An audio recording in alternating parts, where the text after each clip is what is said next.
সামুরা ইবনে জুনদুব রাদিয়াল্লাহু তাআলা আনহুকে আল্লাহ নবী বললেন, আহাব্বুল কালামি ইলাল্লাহি আরবা, আল্লাহর কাছে চারটা কথা সবচাইতে বেশি প্রিয়। এক নাম্বার সুবহানাল্লাহ, দুই নাম্বার আলহামদুলিল্লাহ, তিন নাম্বার লা ইলাহা ইল্লাল্লাহ, চার নাম্বার আল্লাহু আকবার।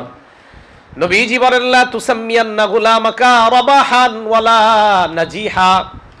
আরেক বর্ণনায় লা তুসাম্মিয়ান্নাকা গুলামান রাবাহান।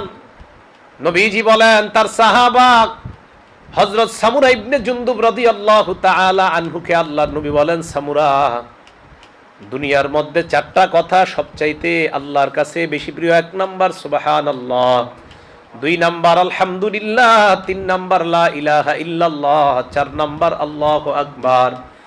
এরপর নবী বলেন, সামুরা, তুমি তোমার ছেলের নাম কখনো রবাহ রাখবা না। কি রাখবা না? রবাহ মানে হলো লাভবান হওয়া। তোমার সন্তানের নাম তুমি রবাহ রাখবা না, রবাহ।